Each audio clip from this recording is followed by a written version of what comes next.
Hello, good afternoon, everyone. Let's start with a really quick recap of what was going on last class. I know there was a lot of terms and new enzymes, and the process was little bit confusing, perhaps. So let's just take the first 5, 6 minutes just to sketch out a new picture and use it as a refresher to to set up the stage for what we will be talking about today. All right.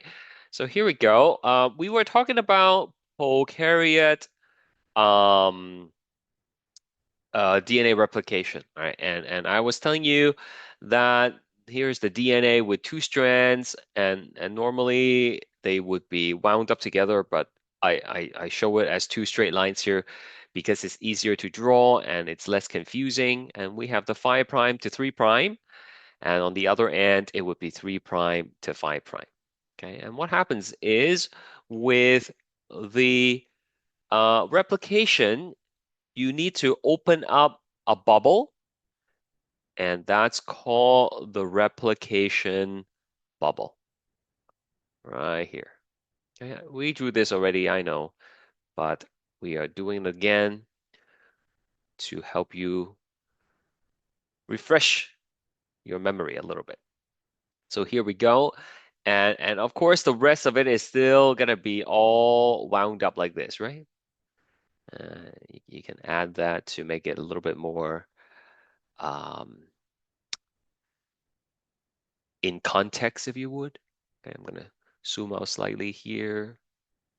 It's gonna be doing this as well.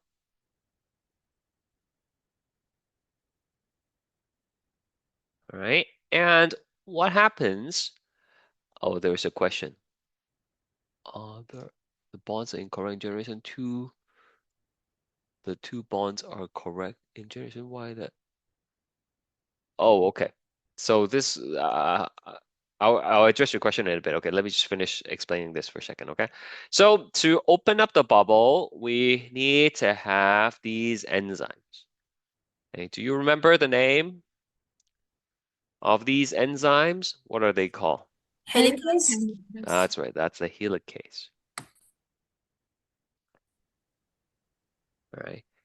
And when the helicase is unzipping the DNA, it builds up tension further down. So we need more enzymes to relieve the tension, and that would be the gyrase. And there's going to be gyrase there. And also, we need to keep the DNA strands apart so that they're not going to come back together. Not going to come back together. And these proteins are what we call single strand binding protein. Okay, it's all in the notes. You prevent the two strands from coming back together because we need to gain access to the nucleotides in the DNA strand. Okay, so this is the parent DNA, right? Parent DNA. It's going to be used as a template to build a new strand. But before you can build a new strand, you need to put down these primers. Okay, so the primer is a few RNA nucleotides that would help initiate the building process. The enzyme responsible for building the new strand is called DNA polymerase 3. It does not know how to begin on its own. And so by putting down the RNA primer,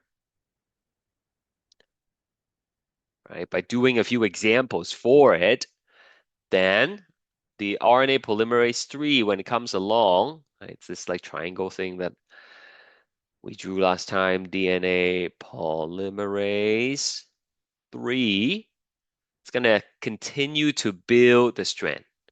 Okay? And as the helicase open up to more DNA, it's going to be able to continue to create the strand, uh, into the fork.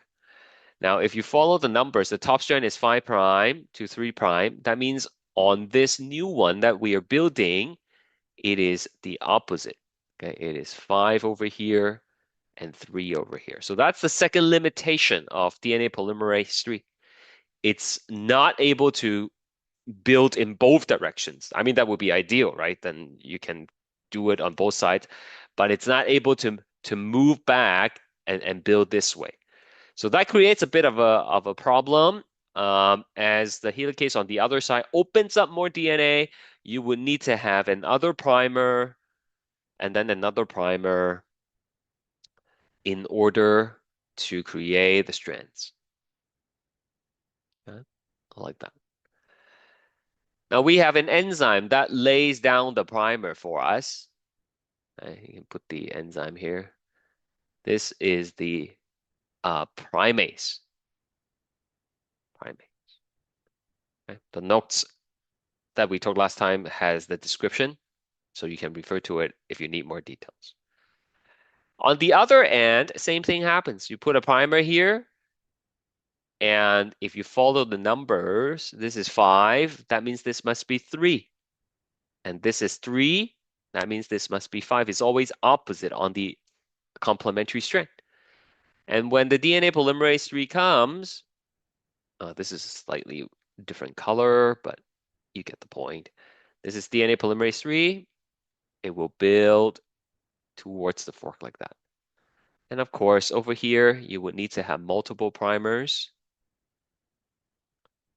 and you would have to build it separately. So on one side of the fork, at the top, we have a strand that's being built continuously. What do we call that strand? We have a name for it. What do we call it? This strand that's being built in one go with no Leading. breaks. I'm sorry? Leading. That's right. That is the leading strand. And then on the other side, where it's being built in fragments, Lagging. that's the Lagging. lagging strand. Very good. But on the other side of the bubble, the position has been switched, right? The top will now be lagging, and then the bottom will be leading. Okay. If it's going towards the fork, is leading. If it's going away from the fork, then it's lagging. And then it flips halfway through. Now these fragments, I told you at the very end, last class, they have names. They got name. Okay.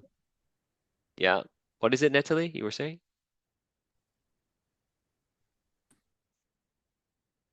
Okay, the Okazaki fragment. Okazaki fragment.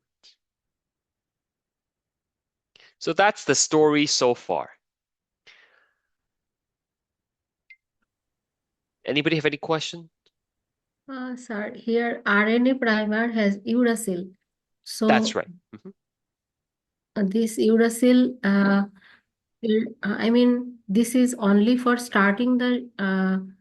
That's right. So only the RNA primer has uracil in it. All the blue stuff that the polymerase 3 builds, it's gonna be thymine.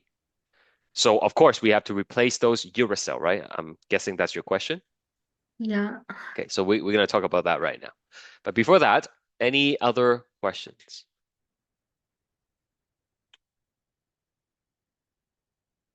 Okay, if you send me a question in the chat, I'll get to it in a second. I just want to finish this first, okay? All right. So what we're gonna do now is to focus on this section right here. Okay? We're gonna blow this up and we're gonna take a closer look at what actually is happening. Now, I am gonna make some nucleotides to help you see what's going on here. Okay, so these are just random stuff. Okay, and in reality, it's probably going to be much longer anyways. Okay, so whatever, just like this. Okay. Okay, so this would be the original, the parent DNA, half of it anyways. The other half, of course, is on the other side of the bubble. And let's just, for the sake of argument, this is 3 prime to 5 prime. And you know, this would be like the rest of the bubble, right? Which we are not going to draw. I mean, you could if it makes you see this a little bit better, but that's not the point, okay? Now I'm gonna put the primer here. So this is I'm gonna put it right here actually. The primer is gonna be GCUA. Okay, so that's a really short primer. Again, this is a simplification. Within the body, the primer is actually much, much longer. So that's a primer. And of course, you probably would have another primer here, right? T T G C T T U T T A. Sorry. UGC UUA.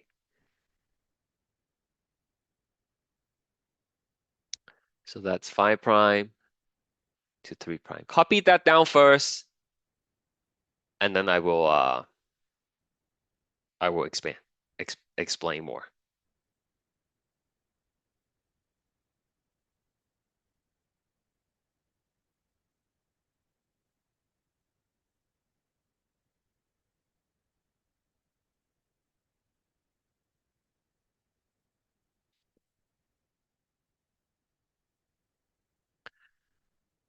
Now, in case you forgot, this is the primer, and it's RNA, and it was created by the primates, which is another enzyme,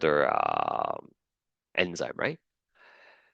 Okay, now this next part, maybe just listen first, and then I will, because I'm going to be erasing things here and there. It doesn't make sense for you to copy it right away. Just watch and listen, and then I'll give you some time to do it. Now, the DNA polymerase 3 is going to come, which is this triangle guy, right? I'm not going to color it in. It's going to make it more confusing, I guess. Okay, so this is the RNA polymerase 3, and it's going to basically continue on from the primer. So I'm going to put an A here, going to put a T here, and then this is going to go into the fork. So that part's okay. That part's no problem. Over here, same thing. You're gonna have the polymerase 3. Now I'm not gonna draw it, okay? But you know it's there. You know the polymerase 3 is gonna be like zooming along, and as it's going, it's gonna be building the nucleotides, right? So A, C, G, G, so on and so forth. Nothing is new so far. Okay, but this is new. This is what happens. When the DNA polymerase 3 gets to the primer that was laid down previously by the primase, it's gonna fall off. And then it's going to signal a different polymerase to come and take over.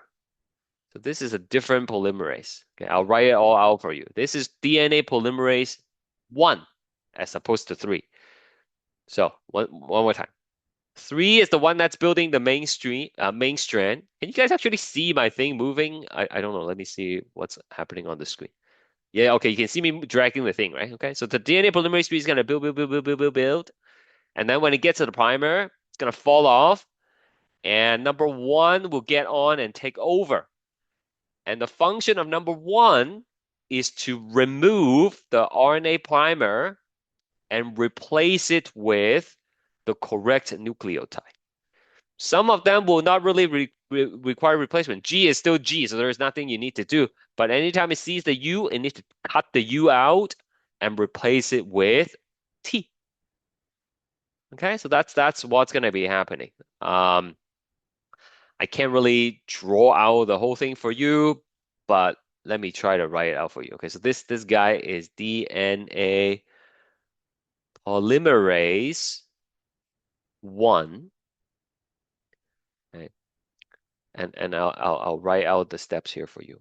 As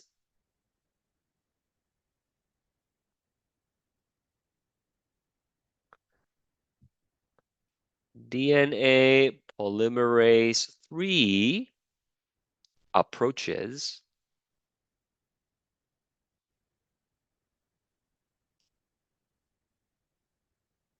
the RNA primer, and I hope you're using color to make sense of it all.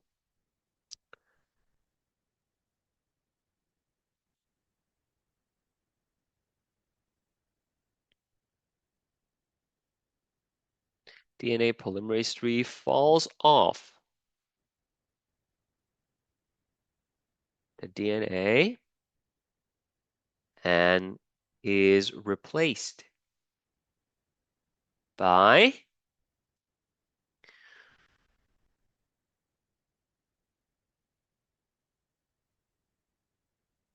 DNA polymerase 1.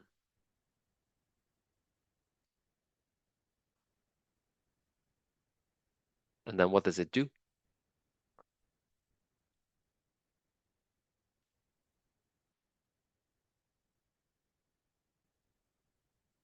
DNA polymerase 1 replaces RNA primer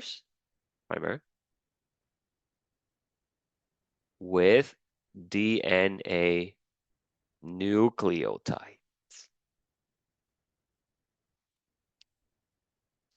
Now, I should also mention here, you know what? I'll let you copy first. Can you give me a signal when you're done copying? Like, just give me a thumbs up or something so I know when to move on.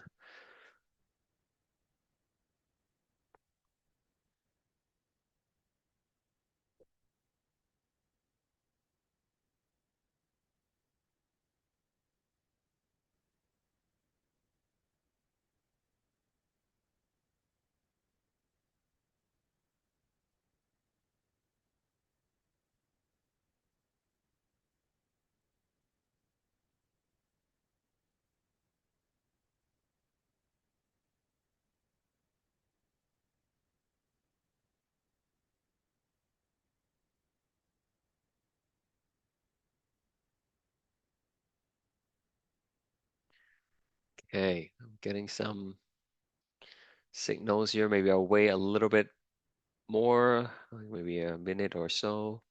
Just let me know when you're done. And if you're not copying this, you should be. That's the whole point of me not just running through the PowerPoint slides, right? Like it's so much easier for me to just read through the slides, but I'm writing notes for you because I believe it's better for you in terms of learning to copy it. So please write them down.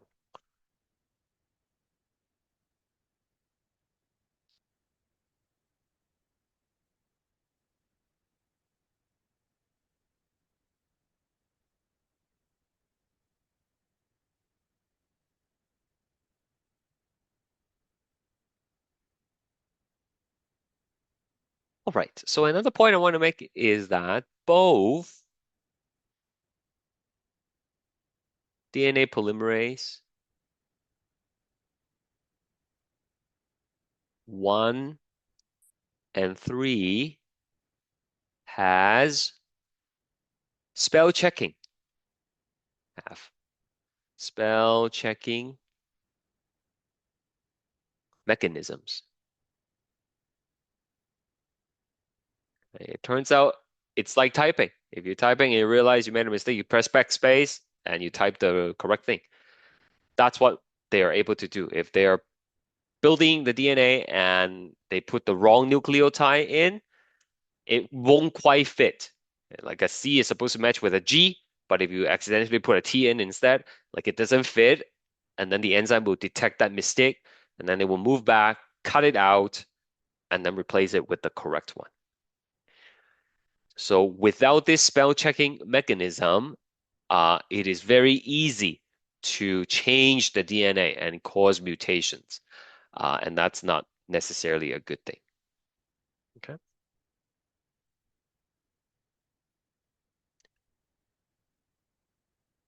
All right. One last thing. One last thing.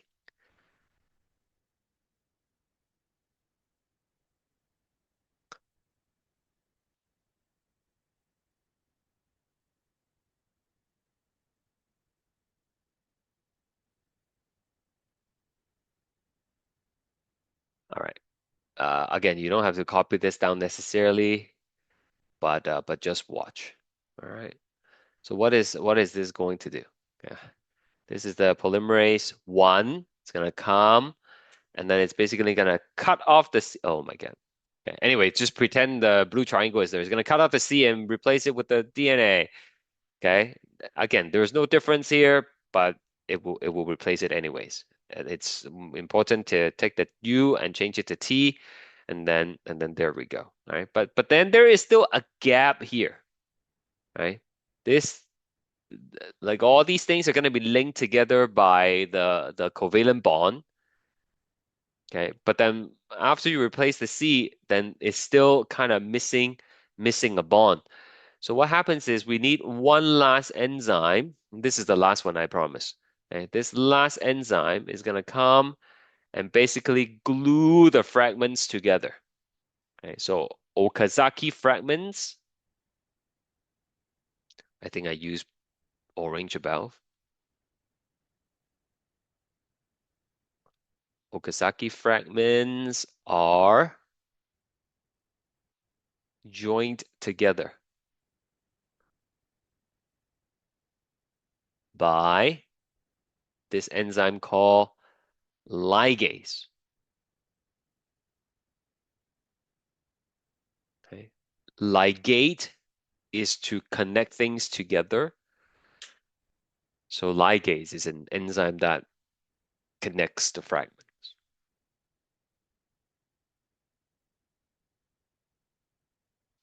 Okay. That's pretty much it.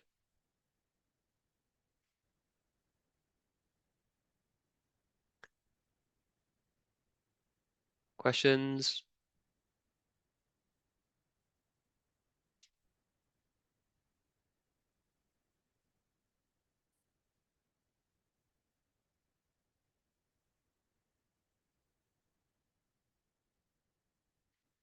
Already. So let's go back to the PowerPoint slides here. This is basically what we drew. This is just like a more official picture here. But it conveys the same kind of information. Can you tell me what number one might be over here? Number one and number two. Helicase. That's a good try. Let's do number. Gyrus. Number Yeah, two, gyrus. Yeah. yeah. Number So number one, two is the helicase right here. gyrus. Number one, Number gyrus. one is the gyrus, That's number right. two Number one is the helicase. gyrase. There you go. Right, because the gyrase is like further down, right? It's a little bit tricky there. And then number three, these little circles. I'm sure you know. Single standard binding protein. There you go. Single strand binding protein. Very nice. Okay, so these red things are the primers, and then we have the Okazaki fragments, and then we have the DNA ligase. It's just the same kind of information. All right. I encourage you to draw it out a couple times in your own ways, and then that will help you remember these things a little bit better. All the stuff I taught you up to this point regarding DNA replication is what happens in prokaryotes, in bacteria. DNA replication in eukaryotes, which is us, okay, plant cells and animal cells, they are very similar, but with a few key differences. First difference, eukaryotes, which is us, okay, we have linear chromosomes and as opposed to like circular chromosomes for prokaryotes. And we have a lot more base pairs to copy than the bacteria. E. coli, I told you, is like 40 million base pair, right? And we have up to 3 billions to copy. So it's much more. And if we only have one replication bubble, it would take forever to copy. So in eukaryotes, we would need to have multiple replication bubbles. So this is the original DNA, and we're going to open up several bubbles, and each bubble would expand horizontally, and that just speed up the whole process. Think about it like this, okay? If I ask the whole class to help me copy the textbook, all right? The fastest way to do it is each of you take a chapter and then you copy, right? And eventually we put all the work together and it'll be done faster rather than starting in the middle and then just copying out from there. So you have multiple copying points, basically. That's what it is. Another difference is that most of the enzymes in prokaryotes have a eukaryote version, a eukaryote counterpart. But these sometimes are represented by multiple enzymes. We only learn DNA polymerase 1 and 3, which exist in the prokaryotes. But for us, for eukaryotic cells, we have 5 DNA polymerases. Okay. Like you might be wondering, hey, where is polymerase 2? Well, it turns out we have it. Okay. And then we have other ones as well. So same enzyme, but multiple representations in some cases. That's the second difference. The third difference, which is something I want to spend some time talking about, is when we copy our DNA, when eukaryotes copy their DNA, some DNA are lost in the process. This would not happen for bacteria, it would not happen for prokaryotes, but it would happen for us. And I'm going to explain to you why that is the case. But before that, there is a question about Mendelssohn's experiment. In generation one, conservative model shows two bonds in, oh, two bands. You mean two bands. Okay, let's see what happens here. Okay, so I'm just gonna quickly answer the question and then we'll move on. All right, Due to this, missing, duplication is not occurred. sorry, say that one more time. You said duplicate. I mean, missing of DNA due to missing. That's why duplication is not occurred. If not missing, then duplicate is Oh, found. okay. Okay. So back to what I was saying. Prokaryotes, which are bacteria. Okay, Yeah. they copy their DNA and nothing happens. It's fine. They can copy as many times as they want. For us, every time we copy our DNA, we will lose a little bit of DNA. So our DNA actually gets shorter and shorter every time we copy them. Okay. I will explain to you why that is the case. Does that answer your question? Yes. Okay, great. All right. Previously, last time was talking about the different models of DNA replication, right? First of all, this is a test tube with some, you can think of it as some like maple syrup in it or something. So when you add things into it, it's not automatically going to sink to the bottom. It depends on how heavy it is. It's either going to be at the top, middle, or bottom. There are different kinds of DNA depending on whether they have the heavier N15 or the lighter N14, right? So in the semi-conservative model, because the DNA is a mixture of heavy DNA on one side, the pink ones, and lighter DNA on the right side for the N14, similar situation here, but backwards. That's why I see a band in the middle. This is the DNA. If I spin this DNA in this column, it would settle in the middle because it's not as heavy as 1515 when both strands are pink, and it's not as light as 1414 when both strands are blue. It's one side 15, one side 14, so it's somewhere in between. That's why it settles in the middle. Okay. Conservative model has two bands because the DNA, this is one DNA molecule. That's 1515, a total mass of 30. It's going to sink to the bottom. This one is 14 and 14, 14 on one side and 14 on the other side. Total, it's 28. That's why it's lighter and it's going to be in the top. It's not going to be in the middle because when you look at one DNA molecule, the molecule, it's either only 15 or 14. It's not a mix of 15 and 14. You only get a band in the middle if it's a mix of both N15 and N14 in the same DNA molecule, which is what you see here in the dispersive, right? The same molecule has both kinds of nucleotides. That's why it's going to be in the middle. And so after one generation, they did not observe two bands. That's how they know it's not conservative. Okay. And it's either semi-conservative or dispersive. And that's why they had to do the experiment again. Does that answer your question? And what about generation two? So for generation two, if you follow this one more steps, okay, if you take this guy here, I'll take it over here. If you take that thing and then you're gonna separate them over here, then you have to build a new strand, right? But don't forget, in the culture, only N14 is available now, right? No more heavy nitrogen, no more red nucleotides, only blue ones are available. So if I'm gonna build this missing half, it's gonna be blue. And if I build this missing half, it's also going to be blue. And that's why it's gonna look like this, you see? Right? So in this case, you will have the light bands, these two will show up at the top, and then these ones with half half, they will show up in the middle. But if it's dispersive, it's still a mix of red and blue. So that's why you will only continue to see one band. And they saw two bands and not one band. That's why they know it's semi-conservative and not dispersive. Better or still have question?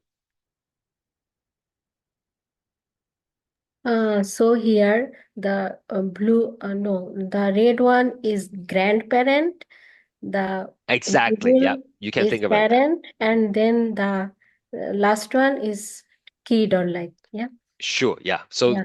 the red one is from generation zero, we call it, right? Which is like the grandparents, like you said. And Mm. then, one generation and then the grandkids, so to speak. Okay. And every time you progress through, you will only you will be diluting the red, okay? Because you only have the blue one, right? But we don't have to worry about that. We only have to track it for two generations. Okay. All right. I hope that helps. If not, just email me. I'll be happy to explain more. I lost my pen. 1 second. Oh, there it is. Okay, back to our lecture. I was telling you that uh, prokaryote, eukaryote, DNA replication, there are some differences, right? And one of the key differences is that for us, every time we copy our DNA, we lose a little bit of it. It gets shorter and shorter and shorter. Please pay very close attention to my explanation because this concept of getting shorter and shorter and shorter is very important for the stuff that we'll be talking about for the remaining of the lesson. Right? So you got to understand this part. So first of all, let's show you prokaryotes one more time. Okay, prokaryotes, their DNA are circular. Okay, so I can draw it out like this for you first. Okay, but that's like really uh, complicated in an unnecessary way. Okay, so that's the DNA, and the DNA is circular. It loops back on itself. Okay, it's like a rubber band. Right? Rubber band. Circular DNA. Right? Circular DNA. So what does that mean? Now I'm gonna draw this again, but in a simplified version. I'm just gonna draw a single circle. You know it's double strand. You know it's gonna have like another circle to represent the other strand, but like I don't want to make it too complicated. It's already complicated enough. I'm sure you agree, okay? And this is what happens. Watch. You're gonna have the primer, right? This is the primer, and I'm just gonna assume this is 5 prime to 3 prime. So it's gonna build, and maybe you have another primer here. Okay, I'm just gonna do two primers to keep it simple. And then you're gonna build like this. Okay, like that, like that, like that. And eventually the polymerase 3 will get to the primer and it will fall off, and polymerase 1 will get on and take away the primer and the rest of the story that I told you at the beginning, right? Any question about that so far? I know I asked you 4 or 5 times already, but I need to make sure so that you will understand the next thing I'm going to be explaining. Any question about this process? Do you mind repeating it one more time? Sure, no Understand. problem. Okay, Thank you. do you know what the red thing is in this picture? Yes. Yes, okay, so that's the primer, right? And it's made up of RNA. Right? And then the blue is built by the polymerase 3.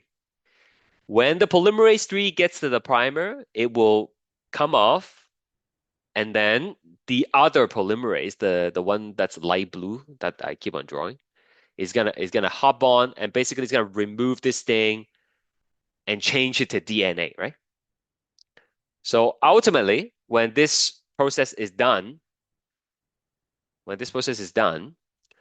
this pink thing will be gone and it will be replaced with actual DNA. And then now I have copied the entire um, genetic material for the bacteria. That's basically what I'm trying to explain. Now, okay, do you have follow-up question?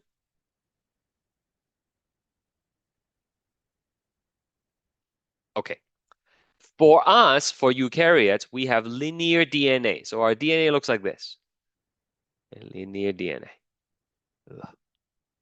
Okay, you can draw it nicely yourself, but the point is it doesn't form a loop. Right? It's straight, it's linear. And so that creates a bit of a problem. Okay, now I'm going to separate the two strands to make it easier for us to see. Let's say this is 5 prime, 3 prime, 3 prime, 5 prime. Now I am going to put a primer here. I'm going to put a primer here. And based on our discussion, you understand the polymerase 3 is going to go this way, no problem. Okay, and then like you might have another primer here and then another primer here. Now pay attention to this next part. This is the part that is important. Okay. So polymerase 3 will come after the primer is laid down and is going to go this way. And then what happens is basically the same story, right? You're gonna remove this one and replace it with DNA. That's nothing new. Same thing over here. It's gonna build, build, build, build, build.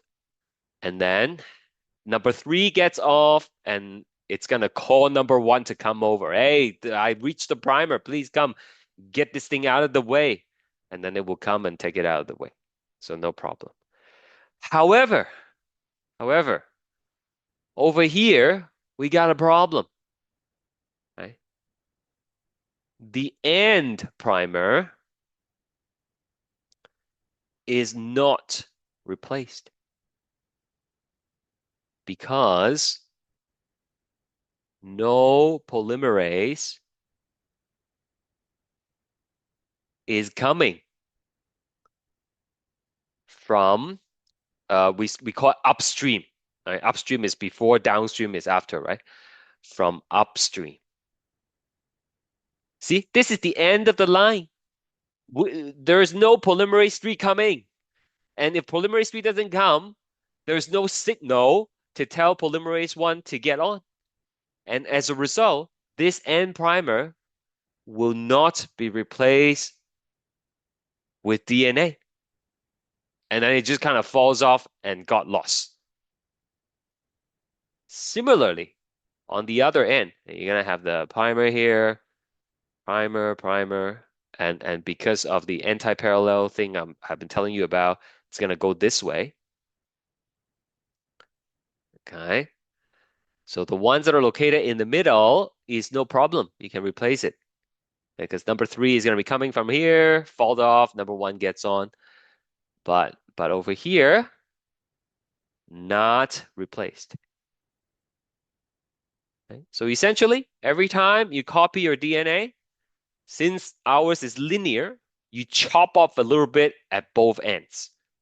The primer at the end are not copied, and you will lose that every time you copy. So it's like if I ask you to copy the textbook, it's like every time you copy it, you gotta rip off a couple of pages from the beginning and from the end, right? And it's gonna be okay at the beginning. Like who cares about the covers? I don't really need the covers. The core material is still intact. And then you can rip off a few more pages. The glossary, yeah, that's fine. You can live without it. Ripped out the table of contents, no problem. But if you keep on doing this, eventually you're gonna start losing important information, right? You might start losing chapter 1 and chapter 23, right? And in the context of DNA, if you keep on shortening it every time you divide, eventually we will lose vital DNA information. And of course, that's not a good thing. So that's the difference between our replication versus the replication in the bacteria. Now there is a solution to this, but I'm just gonna take a moment and let you think about it. Okay? Nothing about the solution, but think about the stuff I just taught you and see if you want to ask me anything.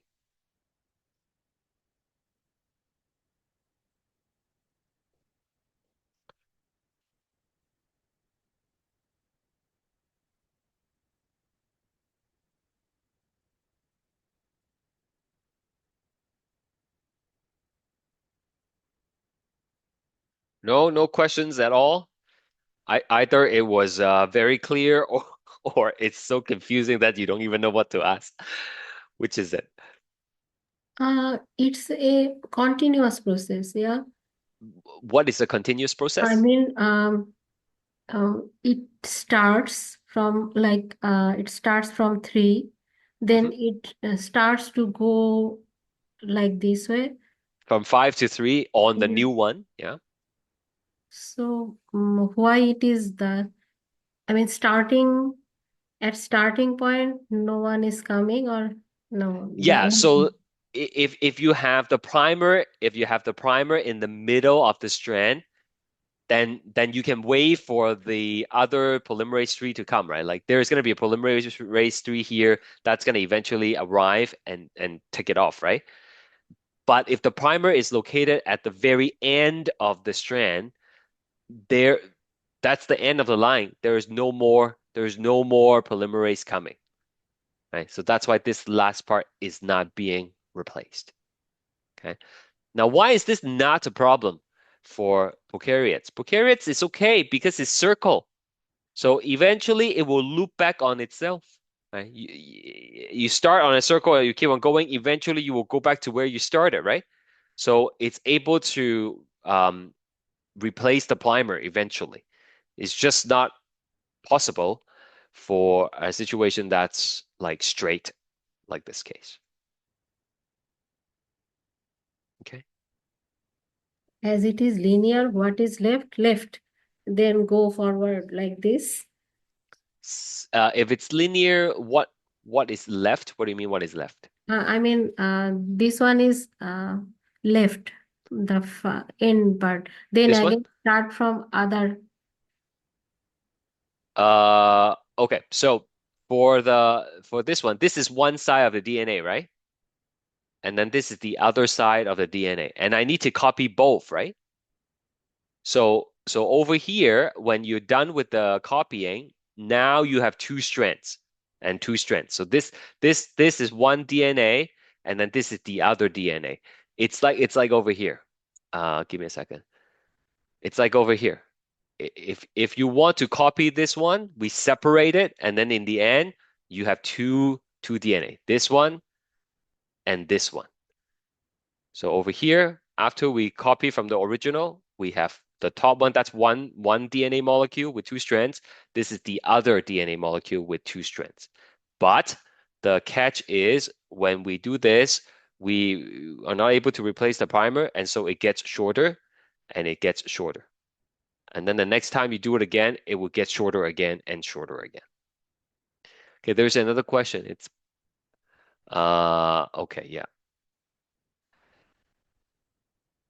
All right. So let's continue a little bit and see whether or not it gets cleared up a little bit more. Okay. So, how do we address this problem? Because clearly we don't want to be losing DNA. And it's like a really dangerous thing to eat into important genetic information. So you don't have to really read all this stuff. Okay, this is basically the same thing I was trying to tell you. There's the primer here, and nothing is coming from above to replace the primer. This primer is okay. This one over here, that one's okay. It will get replaced because the number three is coming, and then number one will get replace it and then take away the red. But over here, nothing is coming. Nothing is coming from above. You're not going to replace it. It just falls off, and then it just gets shorter.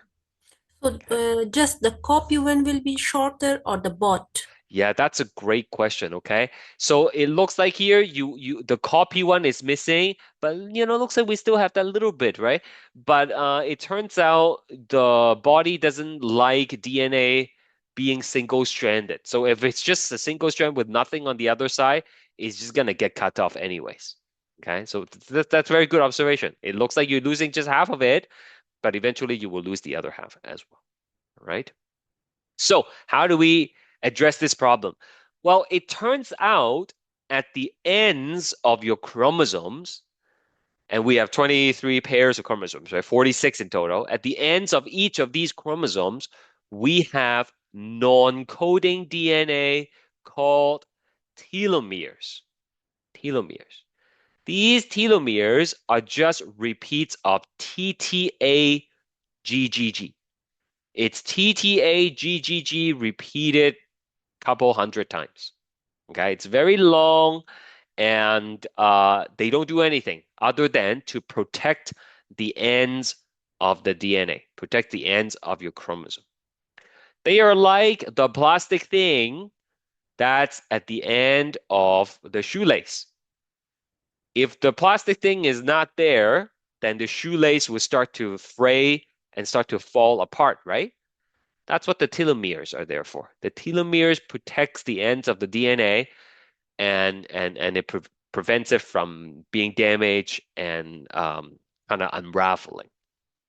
So every time you divide the cell, you need to copy your DNA, and every time you copy your DNA, you lose a little bit of these telomeres.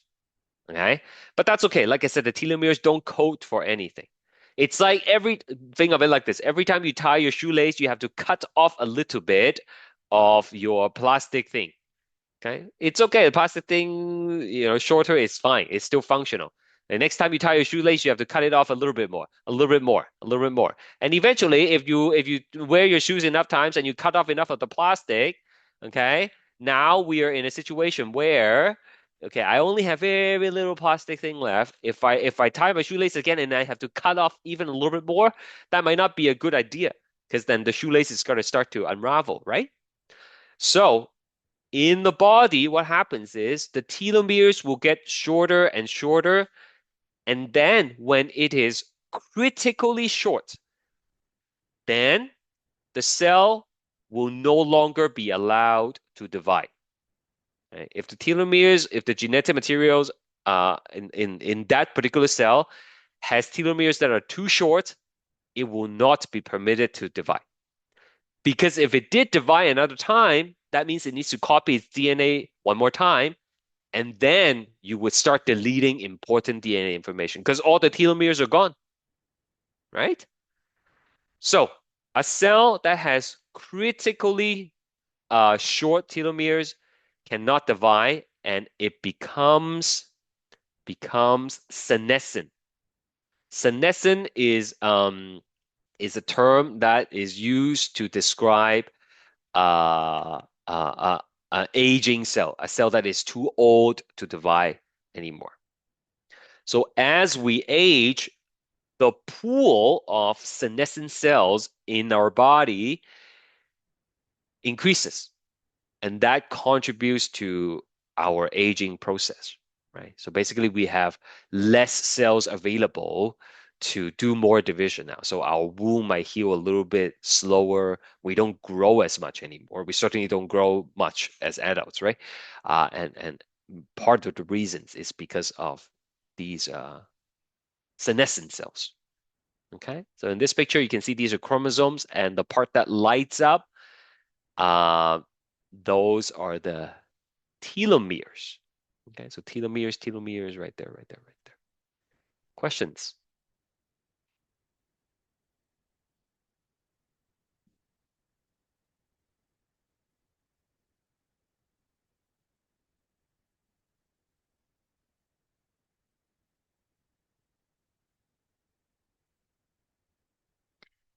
Okay, So every time telomeres are cutting. that's right. Every time your cell divides, every time it copies the DNA, you got we Yeah, lose a now bit of telomeres. I got. Okay. Thank you. Has anyone heard of Dolly? Anybody know Dolly? Yes, I heard. Yeah, Dolly. Okay. I don't know about the rest of the class. Yeah, some of you as well? Yeah. Okay. Okay, good. Dolly, if you don't know, Dolly was the first mammal cloned, okay, from an adult somatic cell. So I'll explain the process to you, but this is the first cloned mammal. Okay. And clone is not like what you see in the movies. Okay. In the movies, like if you were to clone me in the movie, it would be like immediately you get another Vincent that looks exactly like me. Okay. That's not what happens. Okay. In real cloning, the clone of the original would have to start off as a baby and then they would grow up, okay, to be genetically identical to the original person. Okay. But this dolly, the sheep, only lived the clone, okay, the clone only lived 6 years, which is about half the life expectancy of a normal sheep. So I'm gonna explain to you why. First of all, I've been talking so much without much pollings. Let's see. How many sheep do you think it took to clone Dolly? Okay, is it A1, B2, C3, D4? Okay. How many sheep did it take to clone Dolly? I don't mean all the ones that died in the failed experiment. I mean the successful trial. How many sheep do you think it took to create Dolly? Just answer instinctively. Don't think too much, okay?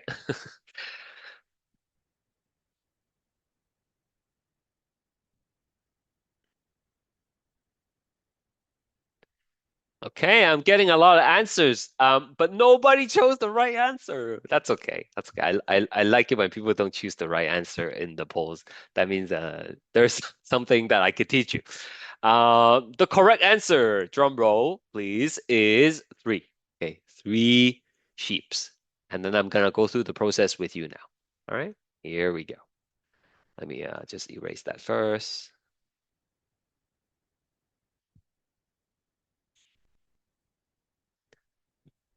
So this is related to the telomeres, okay? In case you're wondering why we're talking about cloning all of a sudden, just wait for it, and then it will make sense. I hope. Cloning of Dolly. Okay.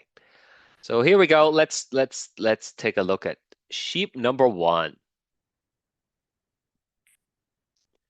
So here is sheep number one. Okay, sheep number one. And from sheep number one, what the scientists did was that they took out a somatic cell,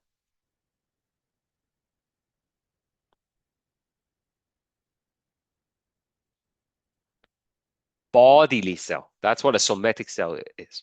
All the cells in your body are somatic cells except for sperm and egg.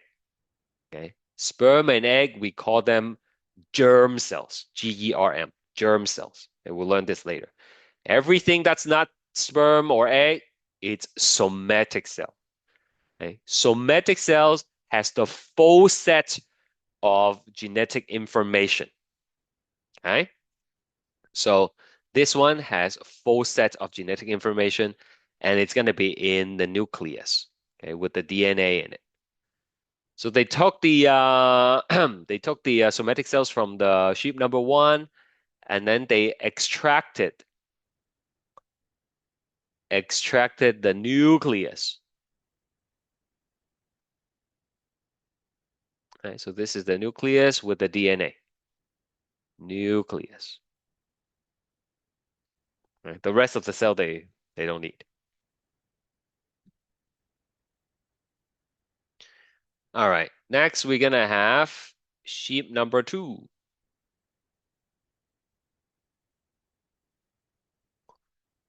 Sheep number two. And what they did from sheep number two is they extracted an egg. Okay, an egg. Someone in my other class asked one time, like, I didn't know sheep lay eggs. No, that's not like it's not like a chicken egg, right? Okay, like it's a mammal. It creates egg, much like humans create eggs, right? So they took out the egg, and eggs and sperm contains only half the genetic material, right? So if you didn't know this, sperm has 23 chromosomes, egg has 23 chromosomes. When the sperm fertilizes the egg, then it becomes 46 chromosomes, right? So what happens next is they remove the nucleus. So you only have like the shell of the egg, if you would, of the egg. Shell of the egg. And maybe you already know what happens next. Next, they take the nucleus and then they put it into the egg. Transfer the nucleus. Oh, this is sheep number 2, by the way. They take the nucleus from sheep number 1 and then they transfer the nucleus into the empty egg. So now you have the egg with the full set of genetic information. It is as if a sperm has fertilized the egg. Only the difference here is that all the genetic material came from sheep number 1. Okay. Then comes the third sheep. What do you think the third sheep is there for? Anybody want to guess? Yeah, the new Yes. nucleus is transferred to sheep number 3 For what purpose? for cloning Development. that first one. Okay, yeah. And MD, what were you saying? Oh, I'm talking about the development. That's right, for the development. Yes, yes, yes. So what do we call people who carry babies for others?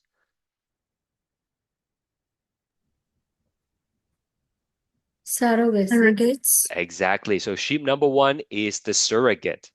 Okay. Surrogate. So the egg is implanted into the uterus of sheep number 3, and then it's gonna grow into the baby, and then the baby is gonna be born. There we go, baby sheep. This is Dolly. Okay. So Dolly is the clone of which sheep? Let me launch the poll and see if you guys know. Is it the clone of sheep 1, 2, or 3? A, B, or C? Which one?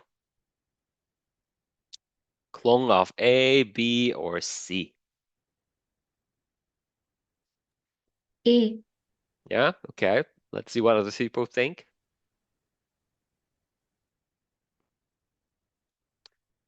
It should be A because of nucleus. Mm-hmm.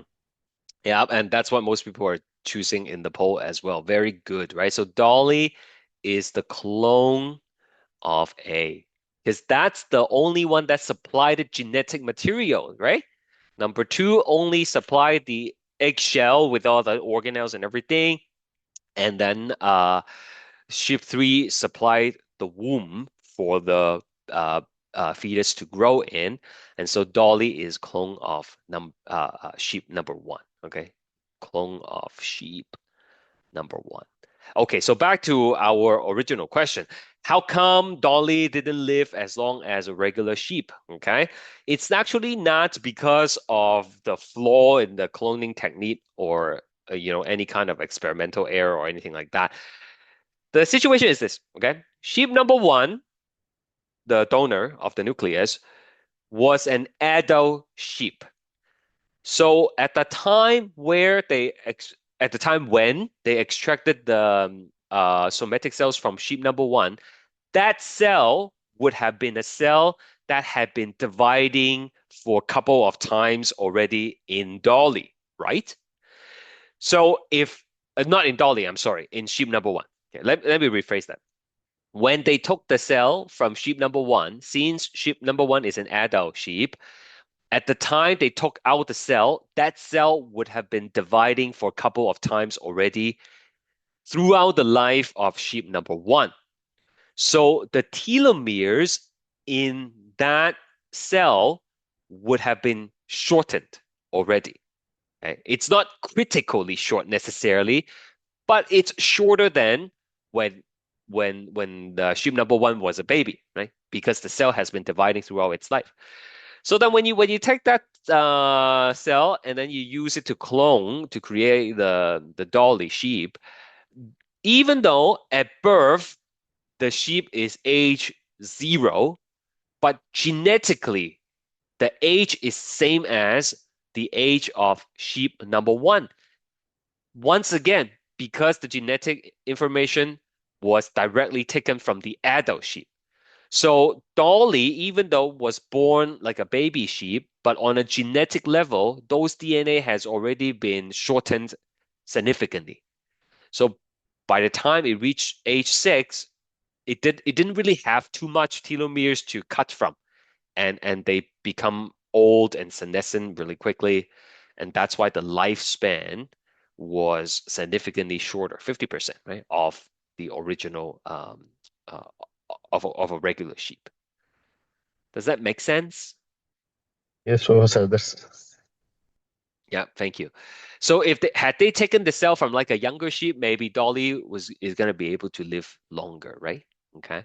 So that's why like cloning in humans is not like theoretically is like not gonna be ideal unless you take the cell at a very young age and then store it, right? Like if you take my cell, same thing. My cells have been dividing for 40 some years. The telomeres are, much shorter than what it used to be. So, the clone is gonna have degraded genetic information, right? Now that's gonna uh, make the situation a little bit tricky, right? If you think about it, how is it possible for us to have kids then? Like if we have kids in like our 30s or like even late 20s, right? Our telomeres are short, so wouldn't our kids start with shorter telomeres and then their kids would have even shorter telomeres? Like, how does it work? Wouldn't eventually, like, the human race is going to be like not able to reproduce anymore? But that's a valid question, right? Yeah. Thank you. So But no, the no, sorry, what's that? it's not. Yeah. So the answer is this, okay? The answer is we have an enzyme called telomerase. Okay, if it's ASE is an enzyme. Okay, so do not confuse telomeres, which are the protective DNA, with telomerase. Telomerase is an enzyme. Okay, so our germ cells are the cells that will become sperm and eggs. Okay, in these reproductive cells, they have this enzyme called telomerase. And what telomerase does is it actually will reset the length of the telomeres in the sperm and the eggs. Okay, so even though our telomeres are shorter and shorter and shorter, but when we produce sperm and egg, thanks to this enzyme, they get reset. So when we pass it to the next generation, our kids, our children will have full length, and then it will get shorter as they grow up. But when it's time for them to have kids, they will reset their telomeres again, and then that's how it get passed on without any problems. Okay, so telomerase is an enzyme that allows the re-lengthening of the telomeres. So the only somatic cell have the telomere and the genetic cell have telomeres. Okay, that's a good question. Let me clarify it. Maybe I'll type it out in a sentence so people would understand. That actually is a common misconception. Okay, so telomeres are non-coding. They don't code for anything. They don't have any purpose, okay? In terms of it, telling one cell what to do. Telomeres are non-coding DNA found at the ends of chromosomes in all cells. Okay, it doesn't matter if we're talking about somatic cells or what cell, it doesn't matter. Okay. So that's the key point. Okay. Telomerase is an enzyme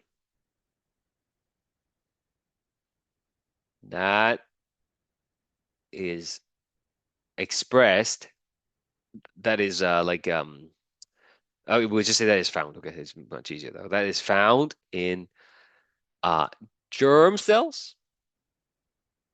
And these are cells that will become sperm and egg, and they reset telomere length. Right? Telomerase will also be found in wild type here, and stem cells. Okay? Stem cells are cells in our body that can become any cell type. Okay, so like for example, you constantly produce new blood. Okay, your red cells gets replaced every 3 months, and this process is not gonna slow down until like we die. Okay, so how come it's okay to keep on for us to keep on generating these new cells, right? With cell divisions. Well, it turns out the stem cells that creates them has the telomerase as well, and it will reset the telomere length. Is that better, or did I not answer your question?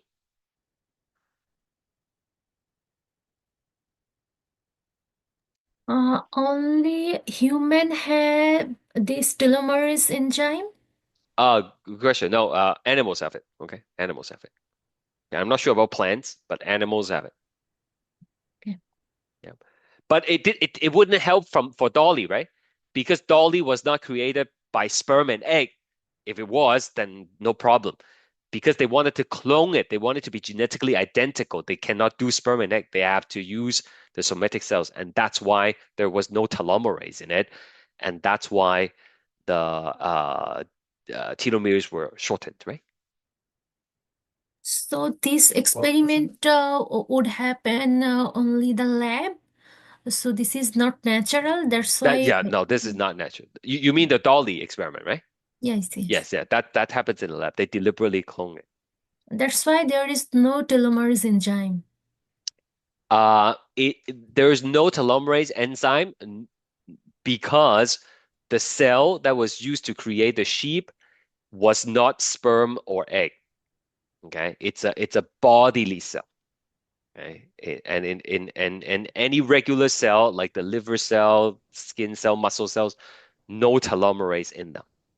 Okay, they have telomeres, but not telomerase. Okay. Why they use the shell of other sheep? They can use the shell of that sheep also. Yeah, I know, right? I'm not sure why. There must be a reason, but I'm not 100% sure. Yeah. Okay. Um, Here is another thing.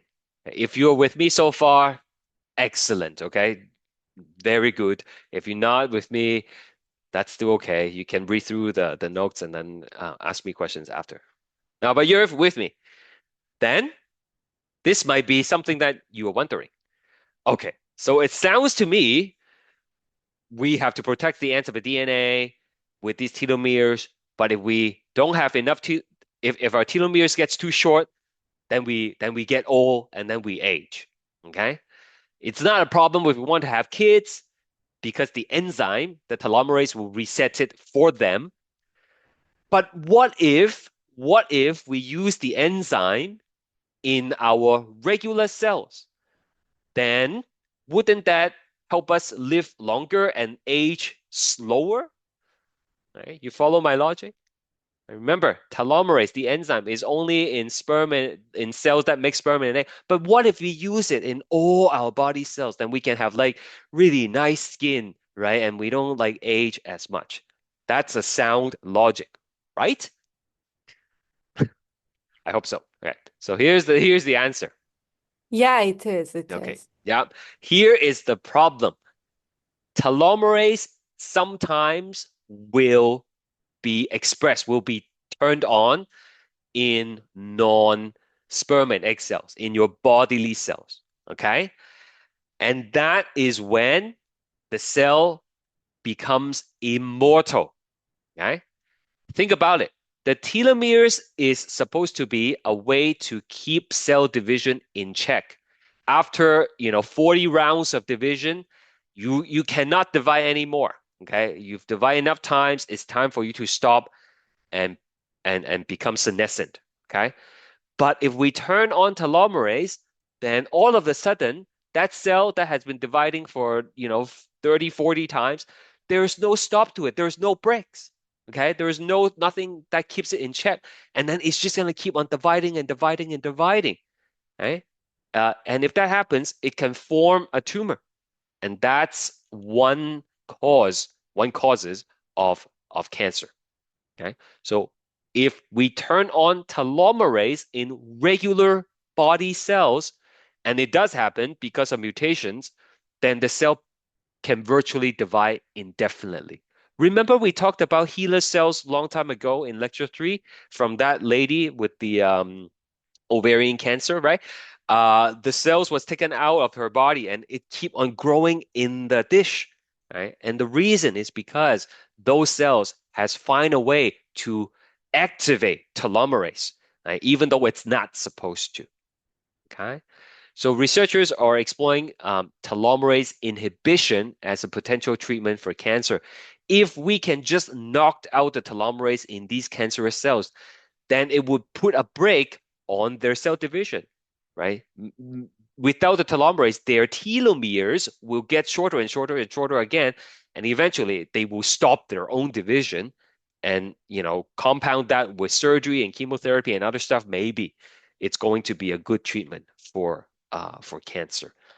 Um, so that's the relationship between telomeres, telomerase, aging, cancer, and cloning.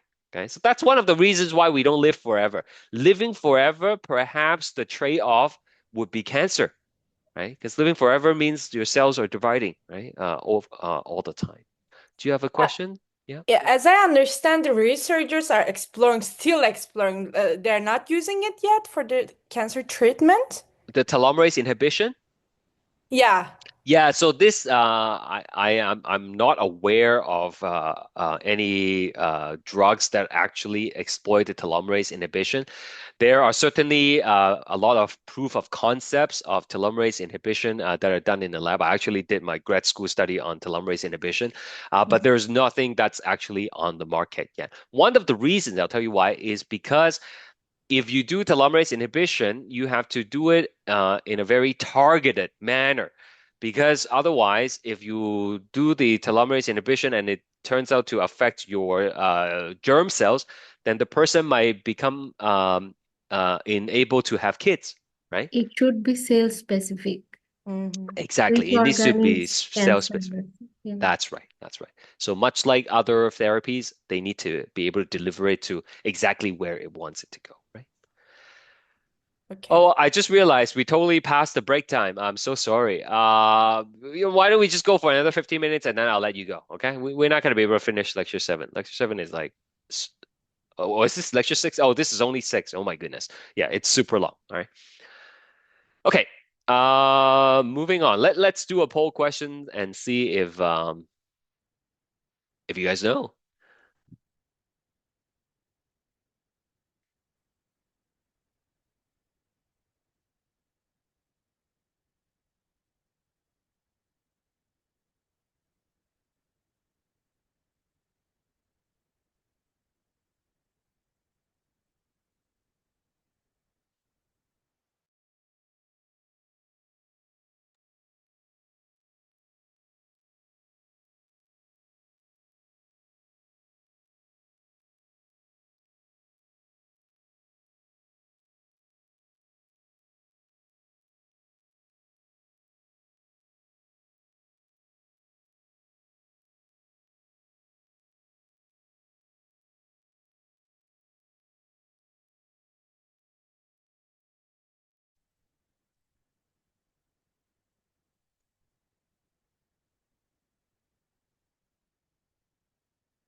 All right. Not a huge amount of answers coming in, but for those of you who participated, thank you. The correct answer is B. Okay? B. Prokaryotic chromosomes have a single origin of replication, and for us, we need a lot more because it's very long. We have like billions of base pairs to copy. We can't just have one bubble. It will take forever. So we need to have multiple origins of replication.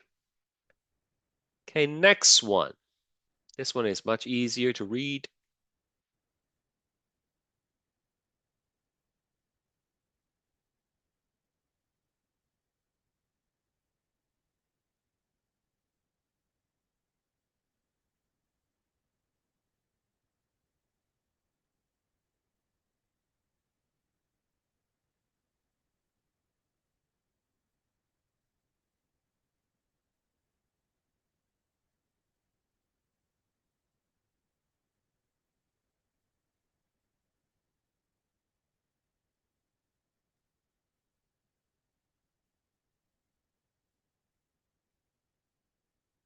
Right.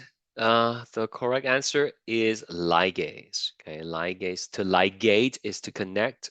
So ligase connect the Okazaki fragments together. Primase is to lay down the RNA primer, the pink stuff that I've been drawing the whole time. Helicase is to unzip the DNA to create the replication bubble and expands it laterally. Three is the main one that builds the DNA, and one is going to replace the primer. Okay, I literally just told you the answer, so no need to do this one. RNA primers are removed by DNA polymerase 1. Okay, last one here before we move on.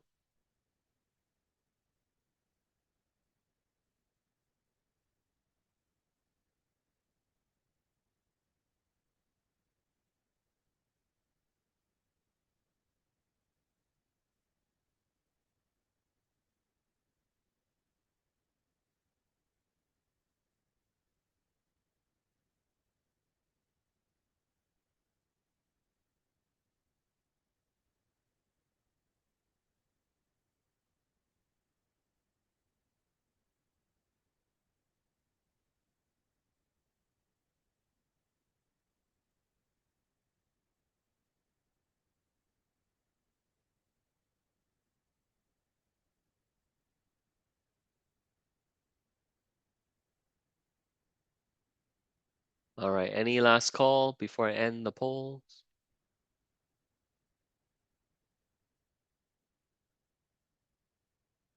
Okay, most of you got it right. The correct answer is A, re-lengthening shortened chromosomes in some cells. All right. So one of the things I noticed is a lot of you have not actually take advantage of doing the self quizzes. So let's take a look here, right? Lecture 6, and then you have the study resources, and then there is the self quiz, right? So only one person has done it so far. I mean, maybe it's still early in the week, but even if I look at the lecture 5, 4, and 3 and 2, not a lot of people have been using these self quizzes. And they are really good to help you sort out the concepts. I spent a lot of time making these questions, and each question is actually multiple questions because you have to like think of all these statements and figure out which one is true and false, and it will really help you figure out what is it that you understand and not understand, and it will steer you in the right direction in terms of where you need to spend more time studying. Those are not worth any marks, okay? So you can do them as many times as you want, and it's just for practice. Okay. They are graded. You will see the answer after you submit it, but they are not worth any grade. Okay.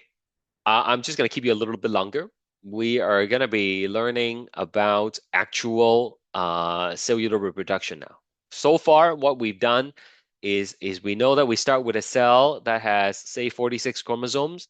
We know we're going to have DNA replication, which will copy all 46 chromosomes. Okay. And then after it divides, this is the cell division, which is called mitosis. Then you will get two cells, each would have 46 chromosomes. So we've done that. That's what the first half of the lesson was about. And the second half, which we will finish next Monday, I guess, is going to be on the process of mitosis, of the actual division.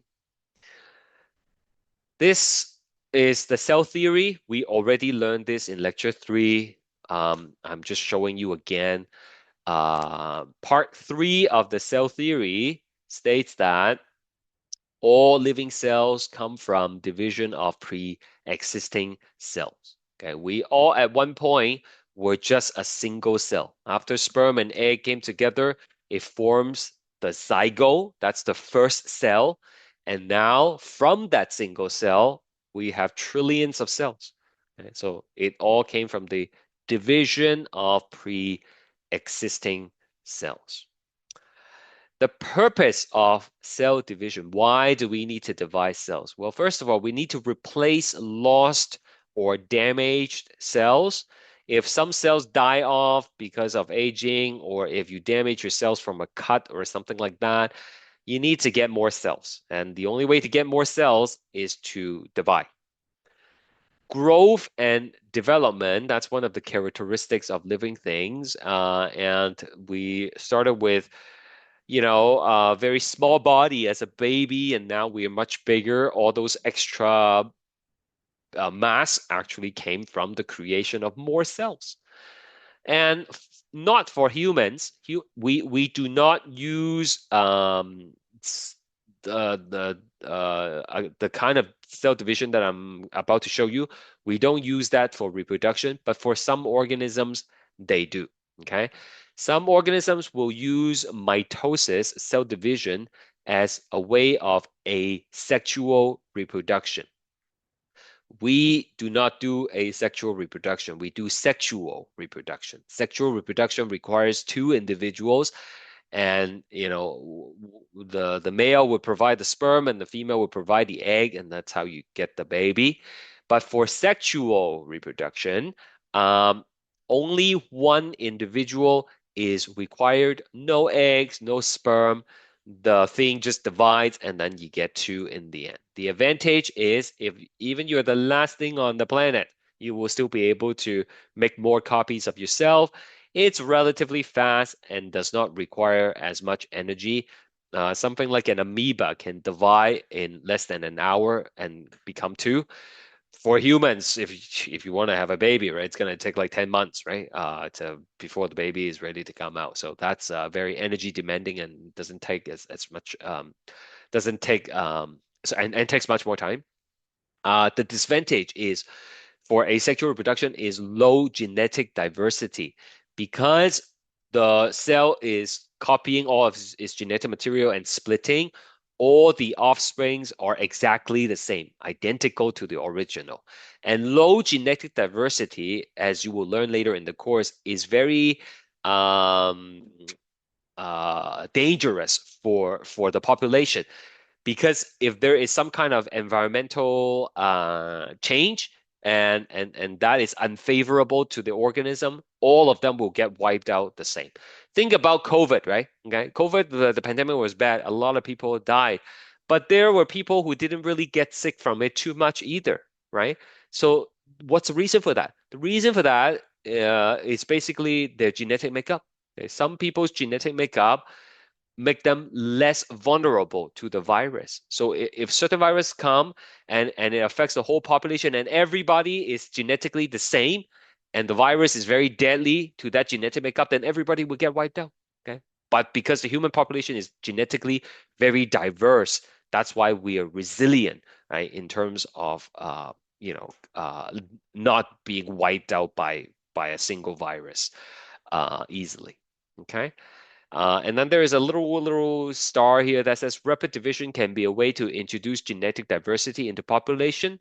We're going to come back to this point later on in lecture 7. So here are some organisms that can do asexual reproduction. Did you know starfish or sea star, they can reproduce asexually? You split a starfish in two, later on you will have two starfish. Okay. Plants, very easy. Sometimes you just break off a part of the plant and then repot it, and then it will grow, right?